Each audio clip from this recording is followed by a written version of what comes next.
हिमालय की तलहटी में बसा था एक छोटा सा गांव, सर्पवन। चारों तरफ घने जंगल, बीच में बहती एक निर्मल नदी, दूर तक फैले खेत और पहाड़ों की गोद में बसा ये गांव जितना शांत था उतना ही रहस्यमयी भी।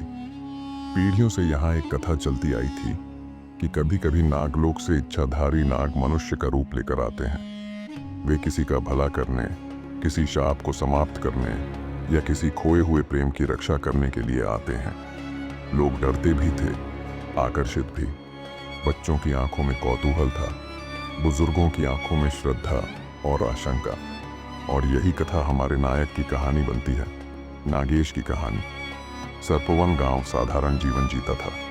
खेतों में काम, नदी से पानी लाना, मंदिर में पूजा और शाम को चौपाल पर बैठकर लोकगीत गाना, यही दिनचर्या थी।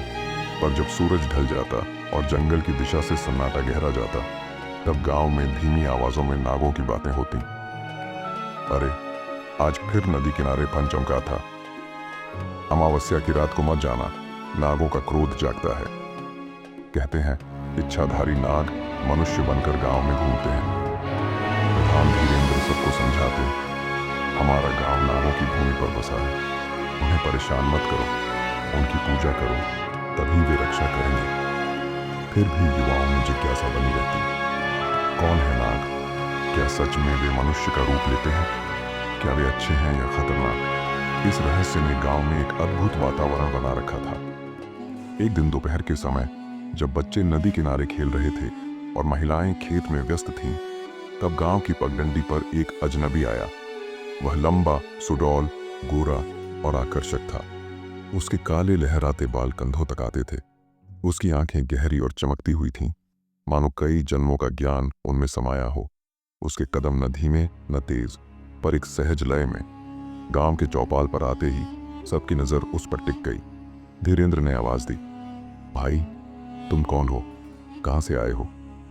अजनबी ने हल्की मुस्कान के साथ उत्तर दिया, मैं यात्री हूं, कई गांवों की यात्रा करता हुआ यहां पहुंचा हूं। सेवा करना चाहता हूं। अगर आश्रय मिल सके तो कुछ दिन रुकना चाहूंगा। उसकी आवाज इतनी मधुर थी कि लोग आकर्षित हो गए। नाम क्या है तुम्हारा? एक युवक ने पूछा। मुझे लोग नागेश कहते हैं, उसने सहजता से कहा। धीरेन्द्र ने कुछ पल सोचा, फिर बोला, ठीक है, यहाँ सेवा करने वालों का स्वागत है। तुम्हें रहने की जगह और भोजन मिलेगा, पर गांव की मर्यादा का पालन करना होगा। नागेश ने सिर झुकाकर कहा, निश्चित ही, मैं सबका आदर करूंगा। इस तरह वह गांव का हिस्सा बन गया। दिन बीतने लगे। नागेश ने अपनी मेहनत से सबका मन जीत लिया। वह खेतों में काम करता, बच्चों को खेल सिखाता, वृद्धों की सेवा करता। पर उसकी सबसे बड़ी विशेषता थी उसकी निडरता। एक दिन बच्चों ने देखा कि नदी किनारे एक विशाल विषधर सांप फुफकारते हुए आया। सभी डरकर पीछे हट गए, पर नागेश धीरे धीरे उसके पास गया। उसने हाथ बढ़ाया। सांप ने फुफकार तो की, पर तुरंत शांत होकर अपना सिर उसकी उंगलियों पर रख दिया। बच्चे चिल्लाए, भागो, सांप काट लेगा। नागेश ने मुस्कुराकर कहा, डरो मत। जब हम डरते हैं तो वे भी डरते हैं, जब हम शांत होते हैं तो वे भी शांत हो जाते हैं। ये देखकर सब स्तब्ध रह गए। धीरे धीरे गांव में उसकी लोकप्रियता बढ़ती गई। महिलाएं उससे सलाह लेने लगीं। युवाओं को आत्मविश्वास मिला, पर साथ ही कुछ लोगों के मन में डर भी घर कर गया। यह कोई साधारण मनुष्य नहीं, एक बुजुर्ग ने कहा। कहीं यह वही इच्छाधारी नाग तो नहीं? दूसरी महिला ने फुसफुसाकर कहा। गांव में एक युवती थी, संध्या। वह सुंदर, निडर और करुणामयी थी। उसकी आंखों में चमक थी, जैसे जंगल के रहस्य भी उसे आकर्षित करते हों। वह अक्सर नदी किनारे जाती, फूल चुनती, पशुओं की सेवा करती। नागेश पहली बार उसे तब देखता है जब वह नदी में पानी भर रही थी। उसकी हंसी में निर्मलता थी। संध्या ने भी उसकी आंखों में गहराई देखी। धीरे धीरे उनकी बातचीत शुरू हुई। संध्या, आप हमेशा मुस्कुराते रहते हैं, कभी थकते नहीं? नागेश, थकावट तो शरीर की होती है, मन की नहीं। अगर मन में सेवा की भावना हो तो थकावट भी आनंद बन जाती है। संध्या हंसते हुए, आपकी बातें तो जैसे किसी आर्ष जैसी हैं। आप कौन हैं? नागेश, एक साधारण यात्री जो आपके गांव की सेवा करना चाहता है। संध्या की आंखों में कौतूहल और स्नेह दोनों झलक उठे। एक शाम संध्या ने नागेश से पूछा, क्या आपके परिवार में कोई है? नागेश कुछ क्षण मौन रहा, फिर धीरे से बोला, मेरी दुनिया अलग है। मेरा अतीत रहस्यमयी है। मैं मनुष्य और नाग दोनों की वंश परंपरा से जुड़ा हूँ। एक शाप के कारण मुझे यहाँ भेजा गया है। जब तक मैं सेवा और प्रेम से अपने कर्म का प्रायश्चित नहीं कर लूं, तब तक मुझे अपने लोक लौटने का अधिकार नहीं मिलेगा। संध्या स्तब्ध रह गई। तो आप इच्छाधारी नाग हैं? नागेश ने सिर झुका दिया। हाँ, पर मैं किसी को नुकसान पहुंचाने नहीं आया।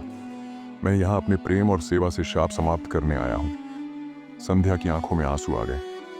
आप अकेले नहीं हैं, मैं आपके साथ हूँ, चाहे जो हो जाए। उस क्षण नागेश के हृदय में एक नई ऊर्जा जाग उठी। कुछ दिनों बाद गांव में अजीब घटनाएं होने लगी। बच्चों को बुखार, पशु बीमार, खेतों में कीड़े। लोग घबराने लगे। फिर रात में जंगल से सांप गांव के पास आने लगे। डर फैल गया। धीरेंद्र ने नागेश को बुलाया। भाई नागेश, तुम ही हमारी रक्षा कर सकते हो। तुम तो सांपों से संवाद कर सकते हो, हमें बचाइए। नागेश ने ध्यान लगाया, फिर आंखें खोलकर कहा, जंगल में अशुद्ध ऊर्जा फैल गई है। नाग क्रोधित हैं। अगर हम यज्ञ करके शुद्ध करें तो वे शांत होंगे। हर घर से एक दीप लेकर नदी किनारे आना होगा। साथ ही हमें अग्नि और मंत्र से यज्ञ करना होगा। लोग सहमत हो गए। संध्या ने सबसे पहले दीप जलाया। पूरा गांव एकत्र हो गया। रात्रि के समय नदी किनारे अग्नि प्रज्वलित की गई। चारों तरफ दीप जल रहे थे। महिलाएं मंत्र गा रही थीं। बच्चे अपने माता पिता के साथ बैठ गए। वृद्ध ध्यान मग्न हो गए। नागेश ने वेद मंत्रों से यज्ञ आरंभ किया। अग्नि की लपटें तेज हो गईं। आकाश में बिजली सी चमक उठी। उसी समय जंगल से अनेक नाग प्रकट हुए। उनके फन चमकते हुए, उनकी आंखें अग्नि की तरह दमक रही थीं, पर वे आक्रामक नहीं थे। नागेश ने हाथ उठाकर कहा, हे नागवंश, हम आपके क्रोध का कारण समझते हैं। अशुद्ध ऊर्जा ने आपके निवास को दुखी कर दिया है। हम सेवा और प्रेम से शुद्ध करना चाहते हैं। कृपया हमें क्षमा करें और हमें मार्ग दिखाएं। नागों के प्रमुख ने फुफकारते हुए पूछा, इच्छाधारी नाग, क्या तुम अपने प्रेम और सेवा के लिए अपने जीवन का त्याग करोगे? क्या तुम अपने शाप से मुक्त होकर लोगों का मार्ग प्रशस्त करोगे? नागेश ने बिना झिझक उत्तर दिया, हाँ, मैं अपने प्रेम और सेवा को जीवन से ऊपर रखता हूं। संध्या ने दीप उठाकर कहा, हम भी साथ हैं। हमारा प्रेम आपके साथ है। हम आपकी सेवा करेंगे। जैसे ही यह संकल्प लिया गया, अग्नि की लपटें ऊपर उठीं। नागों के फन धीरे धीरे झुकने लगे। उनके फनों से प्रकाश निकलकर नदी की लहरों में समा गया। अशुद्ध ऊर्जा जलकर समाप्त हो गई। गांव में फैला रोग और संकट दूर हो गया। नागों के प्रमुख ने अपना फन नागेश के सामने झुका दिया और कहा, तुमने अपने प्रेम से शाप समाप्त कर दिया। अब तुम मनुष्य रूप में रह सकते हो। तुम्हारा प्रेम लोगों को जोड़ देगा, पर इस रहस्य को संभाल कर रखना होगा। जब समय आएगा, तुम्हें अपने लोक का मार्ग दिखाना होगा। नागेश ने प्रणाम किया। मैं आपकी आज्ञा स्वीकार करता हूँ। संध्या ने उसका हाथ थाम लिया। अब हमें कोई नहीं तोड़ सकता। संकट समाप्त होने के बाद गांव में उत्सव मनाया गया। ढोलक बजाई गई। महिलाएं मंगल गीत गा रही थीं। बच्चे खेलते कूदते थे। सबके चेहरों पर संतोष और श्रद्धा का मिश्रण था। नागेश और संध्या का प्रेम गांव में कथा बन गया, पर नागेश ने अपने रहस्य को किसी से साझा नहीं किया। वह बच्चों को शिक्षा देता, रोगियों की सेवा करता और जंगल की रक्षा करता। रात्रि में वह ध्यान करता। उसकी आंखों में अब शांति थी। संध्या उसके साथ बैठती। दोनों के बीच संवाद होता।